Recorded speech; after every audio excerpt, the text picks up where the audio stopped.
At a baby christening, Carl, the main character, is publicly humiliated by his stepdaughter, Mariah, who calls him dumb dad in front of everyone.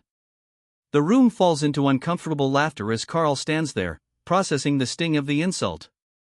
Mariah, with a grin, continues to joke, referring to Carl as the family ATM, making it clear to everyone that he is seen as nothing more than a financial resource for the family. The tension rises as Carl feels the weight of this public humiliation. He's been silently contributing to the family's needs for years, paying bills, helping with education, fixing cars, and in return, he's met with ridicule. This moment of disrespect exposes a deeper issue within the family, one that Carl can no longer ignore. The joke, though masked as humor, cuts to the heart of how he's been treated all along. His presence in the family has never been valued for who he is, but only for what he can provide. But what happens next? Will Carl continue to endure this abuse, or will he finally stand up for himself? Let's dive into the story and see how it all unfolds. Carl remembers the first time he met Carla. It was at a wine tasting event, a casual occasion that neither of them had expected to be life-changing. Carla was different from anyone Carl had ever met. She had a certain strength about her, a resilience that came from having faced hardship and overcome it. Her laugh was warm, genuine, and made Carl feel at ease in a way he hadn't felt before. There was something about her independence that drew him in, but also something fragile in her eyes that made him want to protect her. They connected instantly, and what began as a simple conversation soon turned into something deeper. When Carl married Carla, he didn't fear becoming a stepfather. He wasn't trying to replace anyone. He simply wanted to be a stable presence in her life, someone who could share the burdens and joys of family life. He never expected to be seen as a father figure in the traditional sense. He just wanted to be there for Carla and her daughters, offering support where needed. But over the years, that role was never really defined, and Carl came to realize that no matter how much he contributed, he was never truly considered part of the family. Carl helped Taylor with her community college tuition, even co-signing loans for Mariah when she couldn't get one on her own due to bad credit. He fixed their cars when they broke down, paid for repairs without a second thought. But despite all of this, he was never thanked. Not once in the 6 years of marriage did either of Carla's daughters express gratitude without it being prompted. The only time Carl was acknowledged was when they needed something. His presence was expected, his help taken for granted. The more Carl gave, the more he felt like an outsider. No matter how much he did for them, he was always seen as Carla's husband or the guy who pays the bills. He was the silent provider, quietly working in the background, hoping that someday his efforts would be recognized, not for his money or his support, but for his love and commitment to the family. But those moments of appreciation never came, and over time, Carl began to feel invisible, as though he didn't truly belong. His disappointment grew as he saw how little his sacrifices were valued. Even when he attended family events, he was rarely included in the conversations or decisions that mattered. He was there, but not really. A constant presence, yes, but never quite part of the fabric of the family. And the more he gave, the more he realized that this was a family that only knew how to take, never to give. It wasn't the relationship he had imagined when he first married Carla. It wasn't even close. The day of the christening had finally arrived, and Carl was filled with a mix of anticipation and anxiety. He had hoped that this would be the moment when the family would see him for who he truly was, not just a silent provider, but someone who cared deeply for them.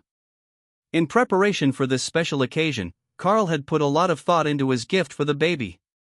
He didn't want to give something generic like a stuffed bear or a silver rattle. No, Carl wanted to offer something that could help secure the child's future, something that could reflect his genuine care for the family. After consulting with his financial advisor, Carl opened a custodial investment account for the baby, depositing $10,000 into it. It wasn't just money, it was his way of showing love, of demonstrating that he wanted to be more than just a man who paid the bills. As the ceremony began, Carl felt a sense of quiet pride. Carla was buzzing with excitement, introducing him to distant cousins he'd never met, and snapping pictures of the baby in her arms. Carl stood by the side, feeling like this could finally be the moment when his role in the family was recognized, when he could be seen not just as a bystander but as someone who truly mattered. But as the reception started, everything began to unravel. Mariah stood up to make her thank you speech, holding the baby in her arms. She tapped her glass with a fork, and the room quieted in anticipation. Carl felt a flicker of hope as Mariah began to speak. She thanked her mother, her sister, and her biological father, the man who had always been there for her, even during the toughest times. The crowd clapped, and Carl smiled politely, hoping that maybe, just maybe, he would be mentioned, too. Then Mariah turned toward him. The room was silent, waiting for what she would say next. And of course, she said with a smile, we can't forget our family ATM. The room erupted in laughter. Seriously, she continued, every family needs a dumb dad who thinks money equals love. Thanks for funding our chaos, Carl. Couldn't have done it without you. Her words sliced through the air, and Carl's stomach churned. He felt as if the room had closed in on him, the laughter echoing in his ears. Carl looked around, hoping to see some sign of support, some reaction from Carla, who was sitting nearby. But there was nothing. Carla was laughing too, her hand over her mouth, trying to hide the smile that had formed on her face. It was as though she didn't even notice the cruelty in her daughter's words. She had been there, beside him for years, yet in that moment, she stood by and allowed him to be humiliated in front of everyone. The laughter continued, louder and more mocking. The guests at the reception seemed to feed off the joke, oblivious to the fact that the man they were laughing at had been quietly supporting them all this time. Carl's heart sank. He felt exposed, small, and insignificant. He had always been the one to help, to fix things, to provide. But in that moment, he realized how little it all mattered to the people he had hoped to care for. He looked at Carla again, silently hoping she would intervene, but there was no sign of her standing up for him. No protective gesture, no words of defense. It was as if he had become invisible, a non-entity in a family that took what he gave but never once gave back. The words family ATM rang in his ears long after the laughter had died down. Carl felt his face flush with anger and shame. He had been humiliated, made the butt of a joke, and the worst part was that Carla, the woman he had given so much for, had not only allowed it but had laughed along with them. He could feel the weight of that silence, the unspoken agreement that he was there only when they needed something, and not as a person worthy of respect or love. Carl stood up. The room didn't notice at first. The chatter continued, the clinking of glasses and laughter filling the air. He walked toward the gift table, his hands trembling, not with nerves, but with a quiet fury. He picked up the envelope with the investment account for the baby, the one he had carefully chosen as a symbol of his commitment, and slipped it back into his jacket pocket. He didn't say a word. He didn't need to. As he walked toward the door, the laughter still echoed behind him, but this time, it felt distant, hollow. The room didn't realize what had just happened, but Carl did. He was done. The public humiliation had been the breaking point. He had given, and in return, he had been reduced to a joke. He left without a word, the weight of the envelope heavy in his pocket, symbolizing the last of what he would ever give to a family that had never truly seen him. The silence that followed his departure was more deafening than any laughter could ever be. After the public humiliation, Carl made a decision. It wasn't just about leaving the christening or the reception, it was about leaving the family behind entirely. He stood there, motionless, as the laughter still rang in his ears. He reached for the envelope containing the $10,000 investment account he had set up for the baby, the one he had hoped would show his care and commitment. Without saying a word, he tucked it back into his jacket pocket and walked toward the door. He didn't need to announce his departure. The silence that followed was enough. It was the final act of withdrawal, a silent departure that spoke volumes more than any angry words ever could. Carl didn't head straight home. Instead, he drove aimlessly through the city, his mind racing with thoughts of everything that had just happened. His grip on the steering wheel tightened as he reflected on how he had allowed himself to be used for so long.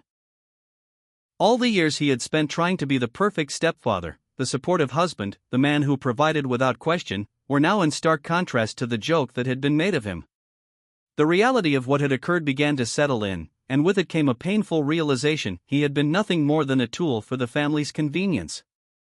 He had given so much of himself, money, time, emotional energy, all in the name of love and family. But no matter how much he gave, he was always treated like an outsider. He had been used, and worse, he had allowed it to happen. The fact that Carla had laughed along with Mariah's cruel joke felt like the final blow. It wasn't just about the money anymore. It was about respect, or rather, the lack of it. Carl had been living a life of quiet sacrifice, but now he realized that love shouldn't require self-erasure. It shouldn't be about losing yourself to make others happy. As Carl drove, the city passed in a blur. The noise, the people, the lights, they all seemed distant. What he needed now wasn't noise or distractions, but space. He needed to process everything that had happened, to give himself the time to reflect and make sense of it. He found himself on a deserted road, far from the city center, where the only sounds were the hum of the engine and the rhythmic thrum of the tires against the pavement. The silence around him mirrored the silence he had been carrying inside for so long. The more Carl drove, the more clarity he began to find. He realized that he had been conditioned to believe that his worth was tied to what he could provide for others. His whole life had been about fulfilling the needs of others, even at the expense of his own well-being. But now, in the stillness of the night, Carl understood that he no longer wanted to live that way. He had been taught to sacrifice for the sake of love, but he had never been shown what it meant to receive love in return. That wasn't love, that was dependency. Carl's decision to leave wasn't just a physical act of walking out of the room or driving away. It was a decision to stop being invisible, to stop accepting the role that had been assigned to him. He wasn't going to be the silent provider any longer, the one who quietly disappeared into the background while others took advantage of his generosity. He wasn't going to allow himself to be defined by the needs of others. As he sat in his car, the weight of his decision began to sink in. It wasn't easy, but it felt like a release. For the first time in years, Carl felt a sense of relief, a weight lifting off his shoulders. He wasn't giving up on love. He was just learning that love doesn't require you to lose yourself. Love should be mutual, and he was finally ready to stop pretending that the one-sided relationships he had been enduring were enough. Carl made a promise to himself in that moment. He would no longer live his life for others. He would no longer pour from an empty cup. If love was to be a part of his life, it would have to be love that was given freely, without expectation, and with the same respect he had always longed for. The drive back home was long, but Carl knew that when he returned, he would be a different person. He wasn't running away from the family, he was running toward himself. After Carl left the reception, the silence that followed was almost suffocating. It wasn't just the quiet of the house, but the silence in his heart, the realization that something fundamental had shifted. A few hours later, Carla came to him. She was hesitant, unsure of how to approach the situation. Standing in the doorway of the guest room, she spoke softly, asking, "Can we talk?" Carl didn't respond immediately. He was sitting on the edge of the bed, his suitcase half-packed, not in a rush to leave, but not wanting to stay either. Finally, he looked up at her, his expression calm but resolute. "I'm not going to pretend anymore, Carla. I can't keep doing this." Carla stepped closer, her voice trembling slightly. "I don't understand. Why did you leave like that? You didn't even say goodbye." Carl took a deep breath, steadying himself before answering. "Because I can't keep being used like this. You all see me as a tool, a means to an end. You laugh, you take, and then you act like it's no big deal. But it is. It's a big deal." His words were measured, not angry, but firm. He wasn't raising his voice, but the weight of his decision hung in the air like a thick fog. "I've spent so many years trying to be the perfect husband, the perfect stepfather," Carl continued, his voice quiet but resolute. "I've paid for things, fixed things, been there when needed. And every time, I hoped that maybe, just maybe, I'd be seen. But I wasn't. I've been nothing more than a bank account to you all. And I can't do that anymore." Carl's eyes met hers, and for the first time in a long while, he felt sure of his choice. Love isn't just about giving and giving without getting anything in return. It's not about sacrifice without respect. It's supposed to be about mutual care, about being seen for who you are, not just what you can do. Carla's face was a mixture of confusion and hurt.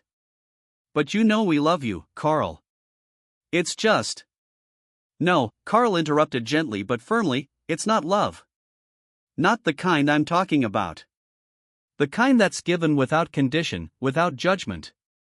I've never had that from you, not really. And I've spent too many years pretending that it's enough. For a long moment, neither of them spoke. Carla stood there, her arms folded across her chest, trying to absorb what Carl had just said. She looked at him, her eyes searching for a sign that maybe this was all just a phase, a moment of anger he would regret. But Carl didn't look away. He didn't waver. He had made up his mind. I'm done, Carl said, his voice steady, his decision final. I'm done being the person who is only remembered when someone needs something. I'm not going to be that anymore. I deserve more than that. Carla's lips parted as if to say something, but she didn't. She simply nodded, her shoulders sagging under the weight of his words. She didn't argue, didn't try to convince him otherwise. Deep down, she knew he was right, but she didn't know how to live with it. She had relied on him in ways she couldn't admit, and now, she was faced with the truth of what Carl had been feeling for years. I'm leaving, Carl added, breaking the silence. I can't stay here pretending that things will change when they won't. I'm leaving to find what's left of me. I don't know what that means yet, but I can't keep living like this. There was no dramatic confrontation, no shouting or slamming of doors. It was just Carl, calmly stating the truth of what he had realized. Carla stood there, speechless, watching him, and for the first time, Carl didn't feel the need to explain himself further. He had said what he needed to say. With that, Carl finished packing his things. He wasn't running away out of anger, he was walking away to reclaim his life. He was done being invisible, done being the family ATM.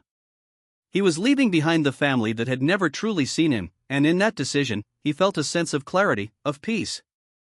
He wasn't sure what the future held, but he knew one thing for certain, it was time to live for himself. Carla didn't try to stop him. She just watched him go. The silence between them said everything. The decision had been made. Carl was no longer willing to sacrifice himself for the sake of a family that had never truly appreciated him. He had chosen to walk away, and in doing so, he was finally choosing himself. Carl found peace in his new life, a quiet serenity that he hadn't realized he had been missing.